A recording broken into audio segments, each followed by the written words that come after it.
This is Coda Radio, episode 352 for April 8th, 2019.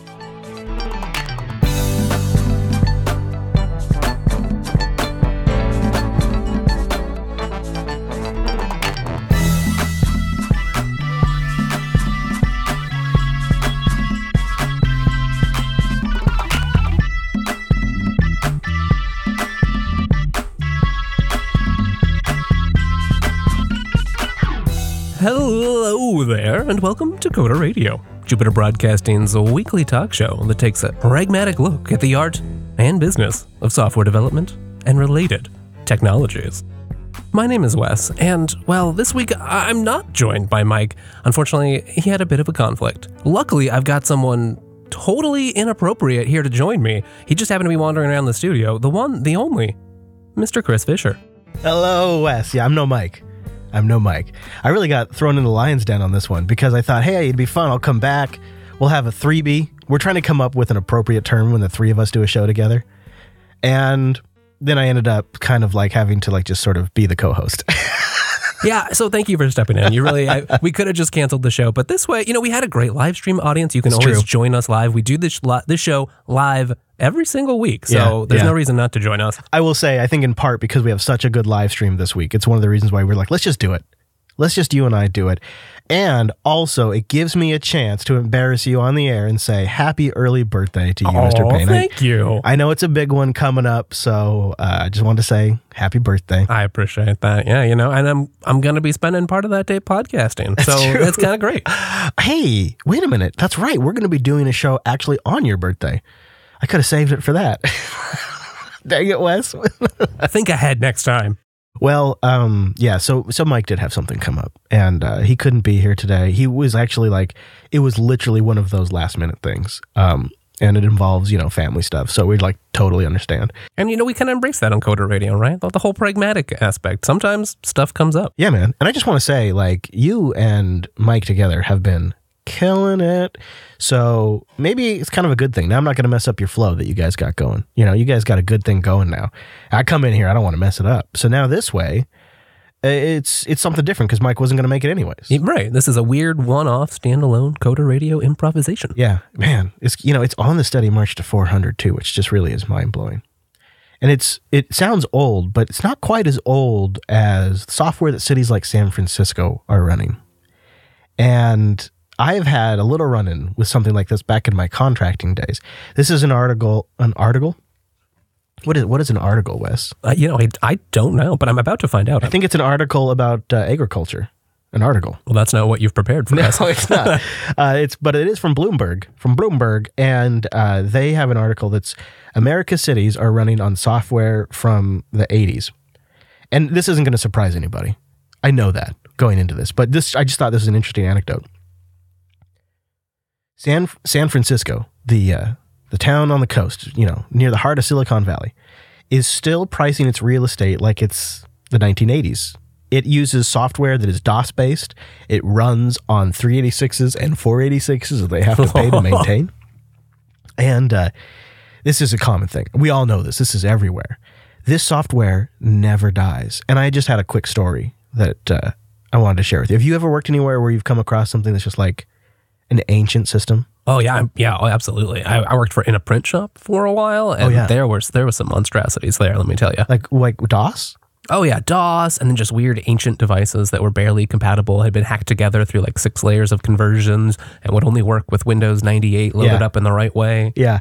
It does feel like certain industries are more susceptible to this problem. Print being one of them. Like any industry that has really large machinery that needs to be controlled, and it's like that machinery is locked to, or the technology that is paired with that machinery is locked to whatever the development cycle of that machinery was. So if they started it back 10 years ago, it takes a machine that's 10 years old to run it. And it makes me think too that there's a difference in how we approach this. You might have a machine that you don't need to update for 30 years, but you can't do that with computers. I don't know where the boundary between simple machine, static part to complicated operating system is, but there is a line there, and once you're above it, you just have to update. There's a weird life cycle where you're running a mainstream operating system, so it's critical that you stay up to date and you stay patched for security reasons.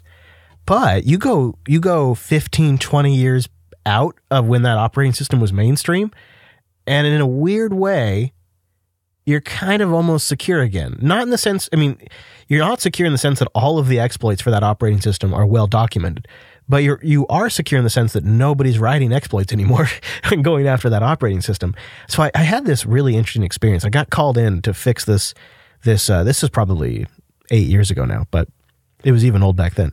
I got called in to fix this attendance machine that the attendance office, for children. Okay. So this is to track attendance in classrooms. Yeah, the teacher calls attendance, right? And they fill out like a spreadsheet on their like clipboard or whatever, and then they turn it in or whatever, or they do it by the computer on a whatever. And like my school was kind of an early pioneer because I'm an old man now, but my school used a website, a web page. The teachers would go to a web page and check in all the students. And then the ones that weren't there would get sent to the attendance office, and then the attendance office would manually enter them into this DOS machine. It was a big tower PC. You remember when like tower machines were like 3 or 4 or 5 feet tall? Yeah, those were the days. Yeah, multiple floppy drives, big old power supply. Bays for days. ISA slots, no PCI. I mean, we're talking really, really old. And I go in there because it's not dialing anymore. And they need this thing to call the parents to let the parents know that their kids didn't make it to school that day. This is the system that would leave like something on my parents' answering machine, which the answering machine is a whole nother set of technology. But I go in there and I'm looking at it, and the software, after I seriously have to take like a half hour to like refamiliarize myself with using DOS and DOS screens. And I discovered that the software is not properly communicating with the modem. And it's one of these proprietary modems that's got like 15 phone jacks. Oh, wow. It's got like this big... Of course, because it's making all these connections, sending these automated messages. Right. It's got, I forget what they're called, but it's got this big plug that comes into it that then has all of the connectors hanging off of it. You know what I'm talking about? Oh, yeah. I don't know if that's called either, but... Yeah. And so I open up the side of the case, and it's got dust bunnies that, would rival the greatest dust bunnies. I mean, just, it was gray. The whole machine was gray inside, and it was, all of the ISA slots had been were completely filled with dust. It was just disgusting. But what had happened is this monster of a modem that had all of this components on it, and like, it was like a double stack sandwich card, had... over time, just the weight of it had pulled itself out of the ISA slot. Oh, yeah. I've seen that before. So I slid it back in, but it was a loose slot. So the card just would like slip right back out. It no longer had enough friction to keep itself in the slot. I did like a test bump, like bumped the side of the case, boom, popped right out. I'm like, oh, jeez, this is the stupidest thing. And so I because it had taken me a while to familiarize myself with the system and figure it all out, I went and had gotten lunch at Burger King because, I was being a fatty.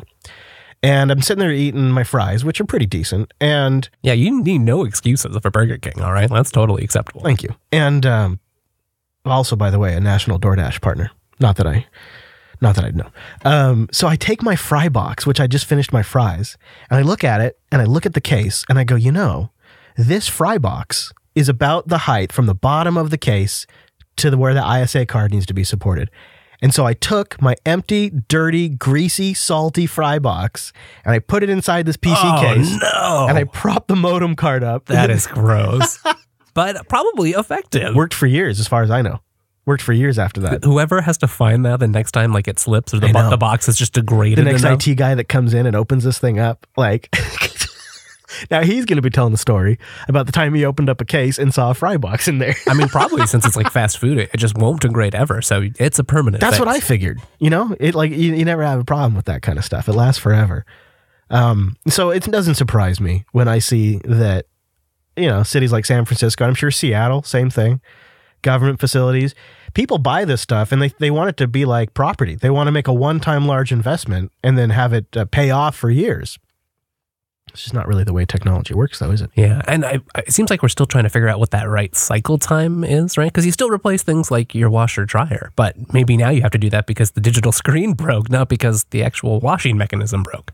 Yeah. So what have you been playing around with recently? I know you've been up to all kinds of things over there on that ThinkPad of yours, and you said something to me earlier that I thought would be a great possibility for the audience to like set up a test environment to operate out of a while where they really wanted just extreme performance. Yeah, okay. Well, so TempFS. like /temp on your system. You can sort of just like use RAM as a file system and store stuff there. Yeah, it's like a small space that sort of you reboot and it's gone. Yeah. Like it clears out. So it's like that. But instead, use this technology that the Linux kernel has for emulating persistent memory. And persistent memory is exactly what it sounds like, right? It's a special type of new memory that maybe this week we saw some things coming out of Intel's Optane stuff that possibly you could really buy. So far, Intel's going to make a hardware version of persistent RAM, essentially? RAM that doesn't clear? Yeah, and it's really just, I mean, it's on that fuzzy boundary, right, between like RAM and these like crazy NVMe drives and that sort of thing. Okay. And so it's just like this really fast access RAM, but that can be persistent with some new technologies they've been developing.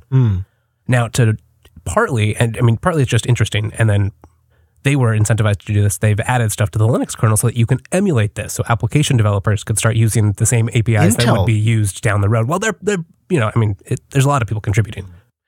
Interesting. And so this emulates this persistent RAM, even if you reboot the system? So yeah, if you shut down the system, if your RAM gets cleared, if you don't really have persistent RAM, then there's no magic here. But basically, you add a little parameter to your kernel command line in grub, or you can use kexec. If you're going that route. Is that the route you went? Well, it's just nice, yeah. And we'll talk more about that. Wes loves kexec. I really do. So you're in your grub menu. You just add a little parameter that's like memmap equals, and then you tell it like how many gigabytes you want to allocate from your RAM, and then at what offset address. And there's some stuff, I can find some links for the show notes where there's some commands you can run and look at your dmessage output to determine memory regions that are safe to be just like allocated this way. Do you know what makes them safe by chance? I think they're just not already reserved by the kernel for other Nothing else has claimed it. Yeah, exactly. So after the kernel's, or as the kernel is setting up using different parts of memory, this stuff is just sitting there and hasn't been allocated to any application or cache or whatever. So it's allocating RAM to you much like it would allocate RAM to an application. Yeah, so basically it shows up as a new block device. You just get like /dev/pmem0. And it's whatever size you just want to eat of your RAM? Yeah, exactly. So how big did you make yours? Right now I have a 12 gig chunk. And these ThinkPads have 32 gigs, so that's still plenty for my day-to-day usage in my real OS. So are you booting Kubuntu and then kexecing into an Ubuntu 1904 environment living out of persistent RAM now? Yes, I am. I know that sounds absurd, but it's easier. Like once you get the kexec command down, you do have to make a couple changes. I basically just copied the ISO from the beta of Disco Dingo, copied that after I formatted the partition. So stick XFS on there, copy over all the ISO stuff once you've actually, from the squashfs file system in the ISO, but whatever. Got that set up. You got to do a couple modifications. The first thing you're going to need to do, unless you have a kernel that has the PMEM module loaded, is update your initramfs so that it includes it, because otherwise you're not going to be able to find your root file system. So do that, and then maybe, depending on your system, maybe you need to mess with graphics drivers, which would probably be the same in how it's set up on your host system anyway, right? Unless you're maybe using an eGPU, that's interesting. Right. So that's where it could get complicated. Yeah. So you might have to do a little futzing there, and then I usually just set up the FS tab. You can go look under /proc/mounts and look at everything that's mounted and go copy the UUID, or it'll probably just show up as the same PMEM device if you just want to be lazy about it. Add that to the FS tab. Save that stuff. And then for the kexec part, now you could do, kexec's probably just the easiest, because you have the new kernel right there and you update your initramfs, you get a new one of those, you stick those, kexec loads them in memory. And then the key part that you got to not forget, which I did more than once, you also need that same memmap kernel parameter for the new kernel. Otherwise, it won't allocate and the PMEM device won't appear. That definitely seems like that's a critical part. But if you do all of that, you get all those steps right. And it's not that, it sounds a little complicated on air, but once you've done it once, it's pretty simple. You can do kexec and just have it do it right there. It jumps to the address of the new kernel. But systemd actually has support for this, so you can do systemctl kexec. And why that's nice is it'll do all this stuff. It waits till the very last part of when it would reboot, right? So it's unmounted file systems, all that nice stuff, stopped all your services cleanly, and then it jumps to the new kernel. And so the practical reason why you're doing this, other than it sounds completely badass and it's got to be fast as hell, is you are able to stand up another work environment and try out a separate workflow, try out a whole different set of utilities, bang around with the audio subsystem, build software, and you're not even touching your main install. So it's kind of the best of both worlds, because it's It's way better than a virtual machine. Way better than a virtual machine, like performance-wise. But you're still totally isolated, and you're using that extra RAM that you're probably not using on your day-to-day use for the machine. So does anything break? Is there any real downside to doing this other than you got to eat some RAM? No, I mean, most things seem to work, and it is just really very snappy. So I do keep that in mind, like when I'm doing a distro review, I might play around with it a lot in this mode, but I will try to boot it, off a real disk just to see what that's must like. Be phenomenal. But it is really nice, and so it's made this new 1904 release feel even snappier, which has been great. So what kernel is being used though? Like when you kexec, you're kernel swapping, right? Like that's a kernel you're switching over to the other kernel. So kexec is a Linux kernel technique and a set of user space tools to go along with it. And it's actually how like crash dumps work in Linux too. There's a special like crash reporting kernel that you jump to if the kernel has like a fault, and then it can like save out all the crash data. And so the basic idea is you take a kernel, load it in memory just like your bootloader would do. And then kexec tells the kernel, and then the kernel just jumps and starts running the new kernel right from that whatever offset it loaded it in memory. Yeah. And there is some ways I've seen various people on weird bootloader forums talking about you can like maybe do grub for DOS and get it to do other operating systems. I know there's a lot of concerns about like kexec when they were first working out how UEFI would work with secure boot in forcing mode, like having to disable kexec or that sort of thing. So can I ask you, I still don't quite understand, like if you restart, what restores the state of the old environment? Like how does the 1904 install not get wiped out? As long as you don't power off the system, usually a reboot, and it might depend on your machine. Give it a try. That's the only way to find out. But on most of the machines I've tested it on, a reboot is not long enough and it doesn't really totally power down. So the RAM stays like it doesn't. And for these purposes, I might not keep my master's thesis on there or something, right? But for just like messing around in a test environment or... I was just asking because for me, it would be tempting as hell to make that my production. You do got to remember, don't shut down your computer because... I'm pretty good about saving out and, saving something that would like sync off into the cloud or whatever to another machine at least. So I wouldn't probably lose data. I'm not so worried about that. It's more like... I would think like application changes and stuff that maybe if I had installed several applications and then were to reboot or shut down and then come back, and it'd be nice if I could have it like as it's shutting down, write out to like an image file, and then when it boots back up, restore that image file. Almost like hibernate.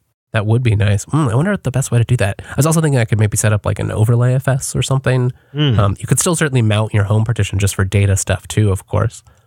Yeah, I am tempted. Like, it wouldn't be bad to just make this sort of a more permanent. I mean, it's just got to be so phenomenally fast. Yeah, it feels very nice. A couple of times I've run my operating system out of RAM, and it's such a treat. It's like, that was one of my favorite things of Knoppix. I don't know if you remember the old, like one of the original live CDs of Linux. Oh, yeah, absolutely. You could have it just load right into RAM. Woo-wee, that was fun.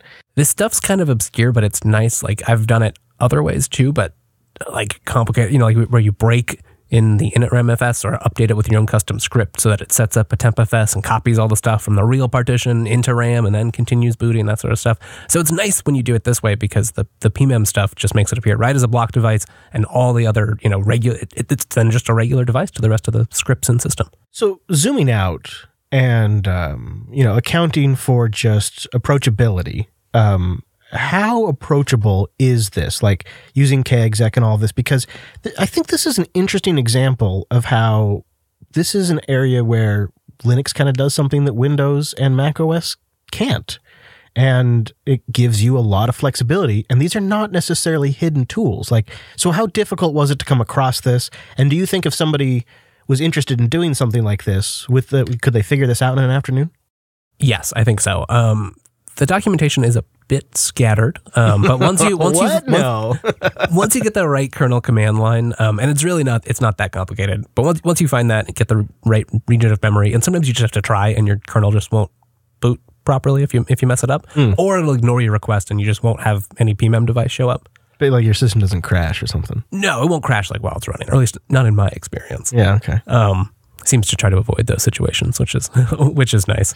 So I think as long as you get that working from there, you should be fine. One optimization you can do that we didn't talk about is called DAX, which sounds like Jedzia DAX, I realize, but it's totally different and is actually a method to avoid unnecessary caching, right? So there's the whole page cache mechanism and all the optimizations that the kernel's doing for files that are on disk. But our files are already in memory. They're not going to get any faster by caching them in a different place in memory. So right, of DAX course. is an optional thing you can do. And right now, I think the only major file systems that support it are ext4 and XFS. So if you format those and then mount them with the DAX option, you can get direct access and not pay that penalty. So it's even faster. I didn't even think to ask you. Did you use ZFS? You didn't, right? No, you just used Extended 4? I used XFS. Oh, okay. All right. Very good. Which actually was the one time that it was I ran into the problem where I kind of allocated more disk from RAM than I needed. So far, 12 has been more than enough. And so I wanted to shrink it. And I was like, oh, wait, yeah, I formatted this XFS. Something you and I have never talked about before, and I'm curious to know where you land on this. So before I tell you my opinion, would you say you are, what would you guess would be when like really reliable self-driving cars are going to be mainstream? What would be your guess for when they go mainstream on that? I'm gonna need a little what are the acceptance criteria around mainstream? Most all cars on the market when you buy them are offering self-driving of some type. Jane, average citizen, goes out to buy a car. It's a self-driving car. Yeah, a lot of times in the car industry, really high-end features start at the very top, and then they kind of trickle down, like backup cameras, parking sensors, launch systems, all these things that, are coming down to launch system. My car has a launch system. I mean, they do. It's just a funny term. It is a funny thing. And you go into launch mode and you gotta, it's a certain incantation to get it to do it. And I think self-driving that's probably how it would trickle down at first, right? It would just be a feature that sort of like how Teslas all have it. Will soon, you go get a Honda Accord and it'll have a self-driving system. Yeah. When do you think we get there? When do we get there? All right, it's 2019 now. It's an interesting state that it's in right now because I'm not sure we've decided how many edge cases are acceptable, Right. I'm not sure it's probably still going to work out to be safer, but it seems like we're additionally scared because the machines are doing it. Happy to let us kill each other. We just don't want the machines to kill us. Well, I also feel like it's an awkward teenage phase. So right now it's in its baby phase. And then you got the teenage phase where it's awkward because some people will be self-driving, but a lot of people won't. And so this system has to account for both kinds of drivers at the same time. Yeah, exactly. It's more complicated than if you actually had everyone mandated, networked, talking to each other, optimized for that. Then cars could flow like data packets. Gosh, that would be nice, wouldn't it? You wouldn't have intersections anymore. I mean, it really changes the idea from that of a car to more of some sort of city public system. Not that it would have to be, but it's an integrated whole that can work together. Have a car that drops you off here at the studio, and then as you're leaving, a car could be here in 5 minutes to pick you up, and there's nobody in the car. It's just your pod. That'd be perfect. It would be kind of great. I could edit the show notes while I'm headed back down to the city. That'd be amazing. So what do you think, time-wise? I'm going to say, I'm going to go 10 years. Let's say 2028, 2029. Yeah, okay. I could see 10 years. I could see it. I definitely could see it. I am a little more skeptical. I'm feeling like it's more like 15 to 20. Because I drive around, up here that's, what are we, 35, 40 miles north of Seattle? Yeah. And there's so many edge cases, there's just a lot of weird driving and weird roads that I can't imagine are in anybody's database really where I have very little faith in off of the highways and off of the freeways. Here's an example that just happened to me. I was being driven by a human. I was taking a Lyft ride in the city trying to meet some friends for dinner. And, they just tore down the viaduct. They're doing, it's still in progress. They're doing all sorts of construction all over the city. How has the traffic been really bad? Actually, no, not crazy. No? Okay. Good. For the first couple of weeks, it was actually a lot better. It's sort of dwindled back to more normal now, but it's not been too bad. Yeah, because it was like doom. Everybody said it was going to be doomsday. Now it is just about, I think just recently started, they're doing other things. So buses that previously took a subterranean tunnel now have to be on the street. So there's always one more thing and more construction, right? Yeah. Thank God you don't have to commute, dude. So there's this whole street that's just blocked off totally, that had been previously a popular thoroughfare down by the market, by the waterfront. Totally blocked off, but apparently, looking at the driver's Google Maps, Google did not know that. And this was a human, and he did a fine job. I don't mean to just, talk ill of him. Right. But it was a confusing situation. And you would think if anything's going to be current, it's going to be Google Maps. Yeah. So he didn't even realize it was closed, despite there being a lot of signage about that. And at the end was one of those big, long, Canadian tour buses that go drive across the country, Yeah. And it was turning around because it didn't realize either. And so many Canadians down here. That was a complicated thing for him to navigate. And there was a parking lot, a busy parking lot was the only area to turn around. So it was like a perfect storm. And we got out safely and I got to my destination only a little bit late, but that'd be a hard case for a computer. Yeah, well, that's a great example of how the hell would the computer solve that? Yeah. Yeah, or remember when we had that bridge collapse not too long ago? Oh, man, yes. That was embarrassing. And, I looked at this, I was reading this news story from Boing Boing, Cory Doctorow wrote it up, about small stickers on the ground that were tricking the Tesla autopilot into steering into oncoming traffic. That's terrifying. Some reflective stickers on the ground. Now, Tesla's patched the flaw. So they did a proper disclosure to Tesla, and Tesla has... That's good. Yeah, so this is already taken care of. But I feel like when you start having computers doing the driving, you can start to plan how to exploit them better. Because you know what they're going to do. You know what their limits are. Take, for example, a hostage situation. This is just a crazy example, but if you... This is the thing you think about. Right. If you had two cars, and one was on the side of the vehicle and one pulled in front of the self-driving vehicle, and they both slowed down, and they forced the vehicle to come to a complete stop. A human driver might be able to get out of that situation. But the computer it's not going to have a lane to pull over, and there's going to be a vehicle in front of it that's slowing it down. So the computer will probably just slow the car down. That's what my Volkswagen has radar and lane assist, radar cruise control and lane assist, and that's what it does. It just it'll come all the way to a complete stop. That makes sense. Yeah, I don't know how to handle this. We're just gonna. Yeah, and you think about too, stickers or other reflective surfaces have thrown off the cameras before. When you learn how they're capturing the data and how it processes it and how it makes its decisions, then you know how to exploit it. And you could start having people cause traffic incidents in a totally new way, where they're essentially exploiting the limitations of these systems. Yeah, that's the other part of this is I'm not sure that the software industry is mature enough really for this. We've just seen all these the problems with the Boeing 737 MAX. It's crazy. That's right? Crazy. And that has previously been an industry with great track records, and statistically it still is despite these, of course.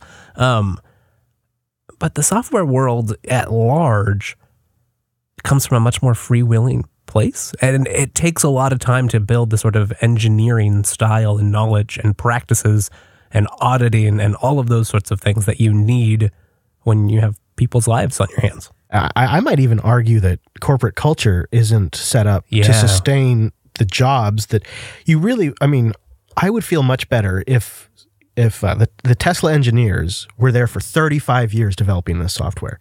What makes me nervous is when you have a lot of turnover, and this industry does have a lot of turnover. There's a lot of opportunity, so you can't blame people for trying to get better deals, and it's a very competitive marketplace. And when you have turnover, you have new people that come in that don't really have as much familiarity. They might not have been there during the early decisions. And it seems like that is a fundamental flaw in the way we are structured. There's not really incentives, and it's a fluid and very optimized for short-term profits and incentives and shareholder sorts of things.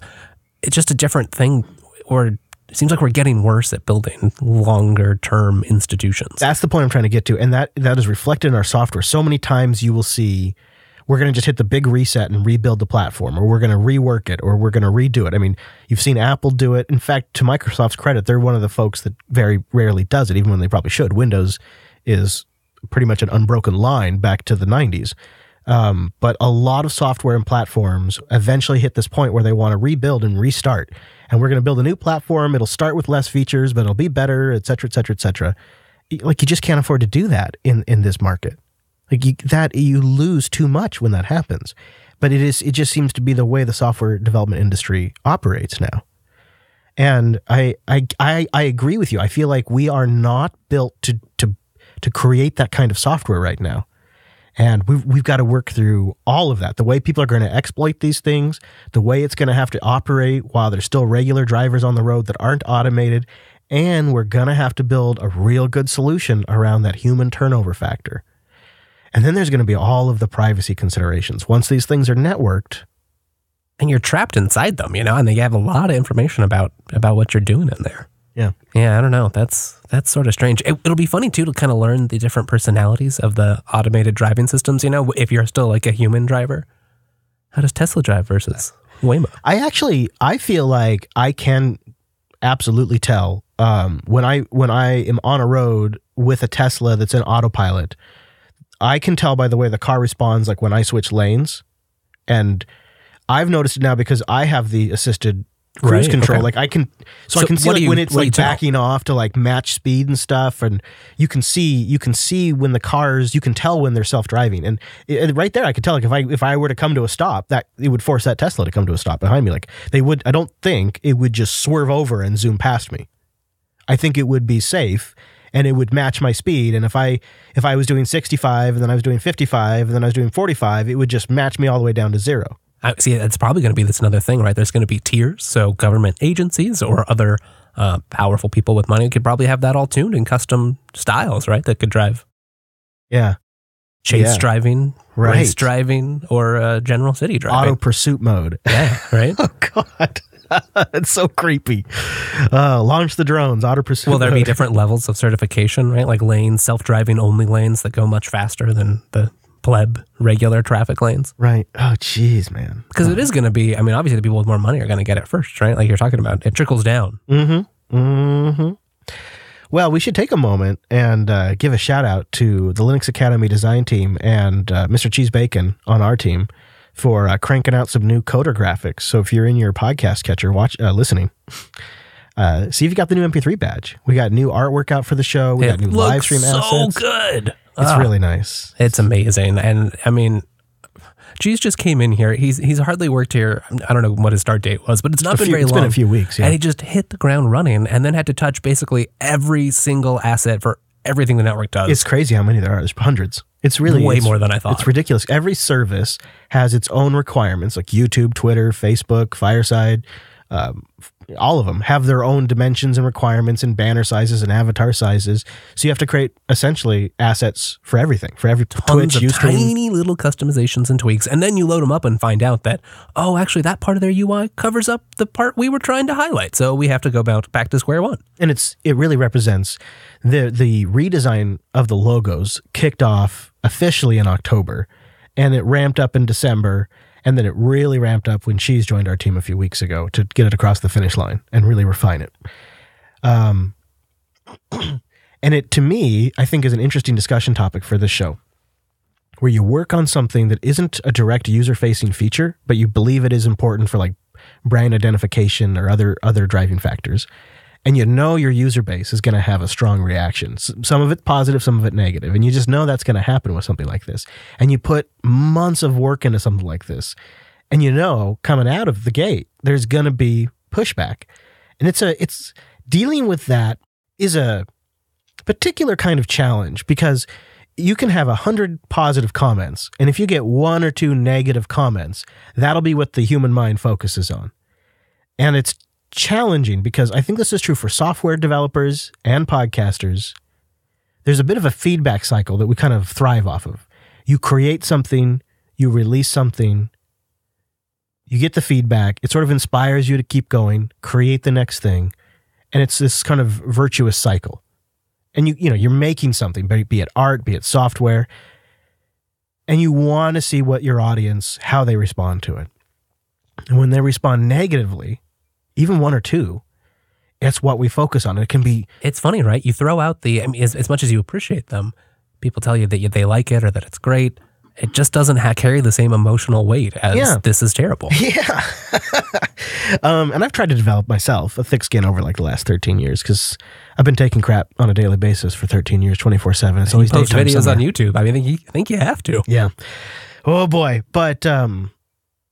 this is challenging for like small shop developers, large companies. I've seen them struggle with this, and even large projects. Clement from the Linux Mint project recently was posting that his entire team has been essentially demotivated and feels like they're kind of done, burning out a little bit. I mean, they're not going to stop, but that's how they're feeling right now. Based on harsh user reaction, not to software changes in Linux Mint, but because of logo and website changes.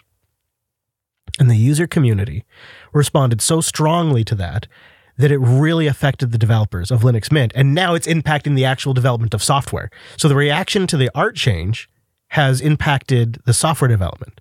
And Clement on the Linux Mint website writes that it causes burnout. It causes developers to leave the project. And he says this Linux Mint 19.1 or 19.2, whatever it is, development cycle has been the most challenging development cycle for him ever. And that's just because of all this other stuff going on that's not related to the actual development. It is funny, this week's Linux Action News, you guys did a great job hitting on the importance of perception, even when it doesn't feel like it's important. But here too, right?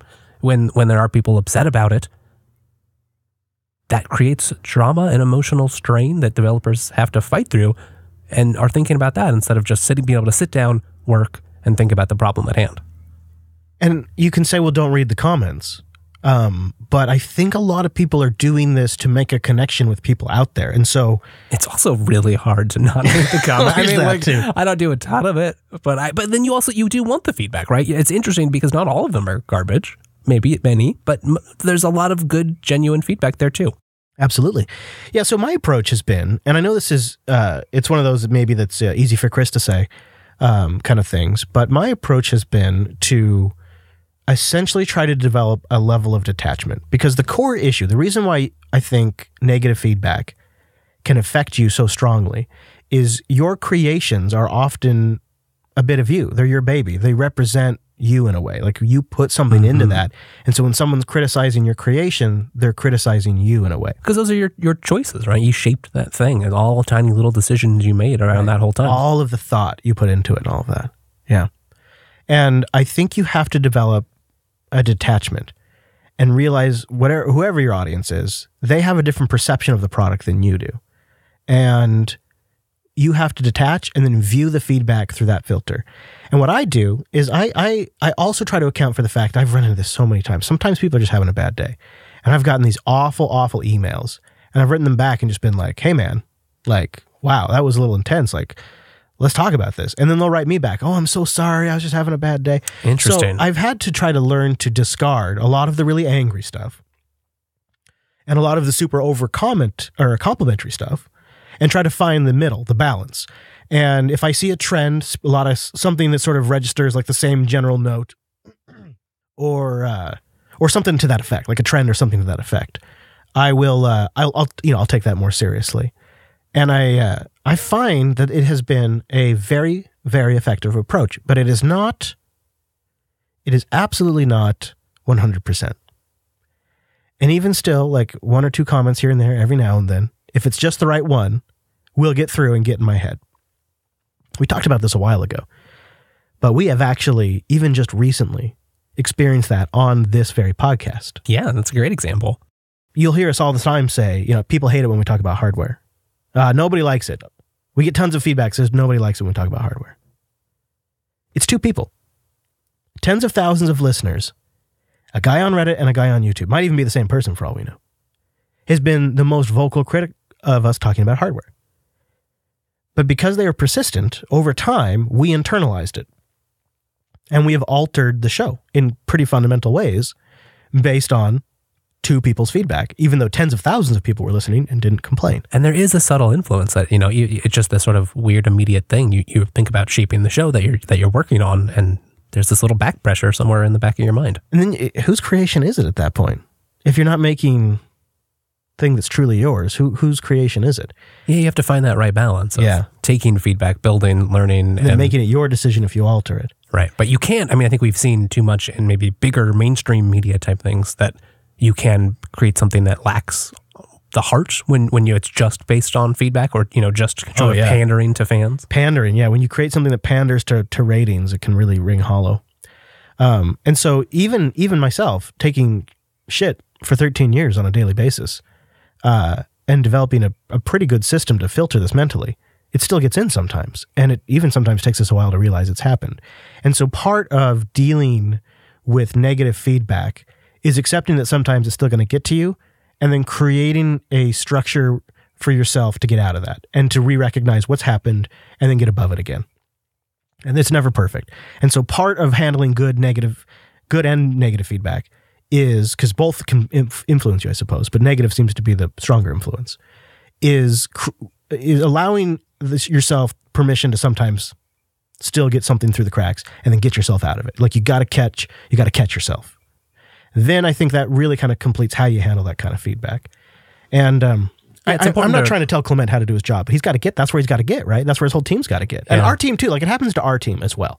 And it's especially hard probably in the team environment because you've got, multiple people with different feelings about what's going on, and you have to all try to work together, and there'll probably be different ideas and approaches about how to handle that. And different people that have been getting criticism and feedback for shorter or longer periods of time. Like some people, right. It takes years, I feel like, unless you have somebody coaching you how to deal with this kind of stuff, it can take years. I've been working with guys and gals on these shows that have been at it for 4 or 5 years even, and still haven't figured out how to properly filter negative feedback. And I think it's because it really touches on a lot of instinctual behaviors and things we're not fully aware of, like why our creations are so important to us. Like, right.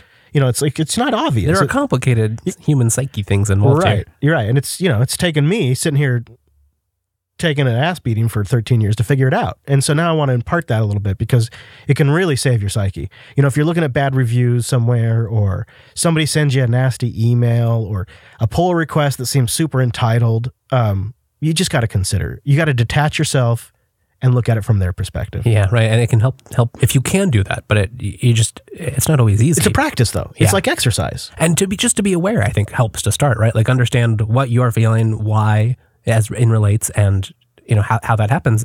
Well, just by acknowledging it, you can often then at least start to compensate for that feeling in your interactions. Yeah. And then allow yourself to screw it up, because it's going to happen. And don't beat yourself up on it. Doesn't mean abandon the philosophy. It just means get back to it. I think that's actually one of the bigger parts I like about whether you're doing programming or just working and keeping logs or journals or other things. I find that if I can review something, it gives me a little bit of closure. I can be like, okay, that upsets me. Maybe I'm a little sensitive because I didn't feel that was the strongest part of the show either, or whatever it is. Yeah, why is that one upsetting me? Why is that the comment that's getting to me? Yeah, exactly. And then think about it. Give it time. Acknowledge it. But with me knowing that once I've done that, I'm just going to move on. I've got other things to do that day and call it done. Yeah, that's what it is sometimes. Yeah, I agree. So chat room says we should talk more about hardware. Well, one of the reasons I was on the show today is because I've been waiting to hear how Mike's experiments with his eGPU right? He was tweeting about it, getting this all hyped. He got himself, it looked like it was a husband-wife project too. Like the two of them were assembling this eGPU, this Thunderbolt eGPU. I'm curious to know what the sound of it is and all that. I want to know all the details. Mike, I live vicariously through Mike's hardware purchases. I know. He just gets to do it so much more than we do. He also, I think, he might have been pulling my leg. I can't tell with the HomePod stuff, but he might have got himself a HomePod because Apple dropped the price. Oh. Were you tempted? I'm still tempted. I don't have the right way. How would you stream to it? I couldn't now, I don't think. Although, are there anything that can do open source AirPlay stuff? Probably. That would be a fun experiment. If anybody knows, tweet Wes and I at Wes Payne at Chris LAS. I would love to be able to stream from Pulse Audio to AirPlay, and I think there was a bridge once before. And then the other question would be: would the HomePod accept it, or does it only accept AirPlay too? I doubt it, but that's a particular. Yeah. They do sound really nice. Yeah. That's the thing. Do. That's the funny thing about it. I really kind of I talk about it on the show just to kind of bust balls a little bit, but they really do sound pretty good. I actually have two of them up at the front of my RV, and that's our RV's sound system now. We don't even use the built-in radio anymore. That's the funny part too, is I wish that I could play, because I just I don't want to have to buy the whole ecosystem, but I'm happy to buy a nice product that they make. I have no objection to that. Yeah. It would be really nice if there was something like AirPlay that was an open spec, that's not tied to Google, it's not Bluetooth, but is over your LAN and is low latency. Yeah. See, there is DLNA, but it just kind of sucks. Yeah. Yeah. The thing that's really nice about AirPlay is it buffers a little bit, so it prevents from network issues, but your play pause controls and your volume controls are instant. And Right, so there's a separate channel that they're sending that stuff through. And, oh, man. Yeah, and the OS compensates for the buffer in video playback and games. So even though there's a buffer delay, what you see on screen syncs up with what the AirPlay devices are playing. So that's what the open spec needs to be able to do. Like whatever, that's like the minimum now. We need to have that. And then if it could have other stuff, like Netflix just dropped AirPlay because it... right, because they're expanding. Yeah, they say AirPlay has technical limitations, and then they clarify the technical limitations are it doesn't send the right tracking ID information from the device to the TV. So Netflix can't track and guarantee they claim they can't track and guarantee they're sending the right type of stream. Is that right? Yay, platform wars. I know, that's the worst part about it. It feels like the era of open standards is coming to an end. Not everywhere, like some of the cloud stuff, there's been enough, it's low level or complicated that it can be shared, but at the consumer level, it's all services. Because services are the new path to revenue, you're gonna see the App Store of the web at like kind of competition. Like there was a really super brief period of time when the iPhone first launched that the services were all provided by Google, the shopping was all provided by Amazon, and the hardware and OS were provided by Apple. Yeah, that's right. And then they all became competitors. And that all, Google's still on there, but it's all like they all are competing now. Like, Echo does things that the HomePod can't do, and Google Assistant has things like they all have exclusive agreements. Like there's this whole cross section of features that Matrix you have to look at to even figure out which one's the right one. It doesn't seem like a lot of that is really serving the consumer. No, and now it's going to be even more of that. Now that they're all getting into media and video. Yeah, the Disney stuff, Apple, it's crazy. And Amazon's going so all in on Amazon Prime Video. And, they got to be spending a fortune on Grand Tour alone. It's funny, I have Amazon Prime Video, but I don't watch it that much just because, like, the particular TV I have, their app just is awful. Oh, it's the worst, and they don't support Chromecast, which is my other primary streaming platform. Yeah, no, they have the worst apps. All these apps. Really, Netflix is the only one that has a good app, but the problem with Netflix is it autoplays video, and I can't stand that. It gives me anxiety. Yeah, right. And you can't control especially as a broadcaster, your computer's just going to make noise randomly. No, and sometimes they're like full-fledged trailers, like if Netflix owns the property.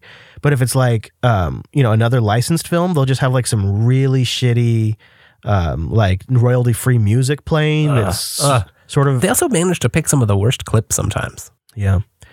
Yeah, I feel like that's another aspect of this that we're really going to struggle with is different platforms will have different apps that have different services.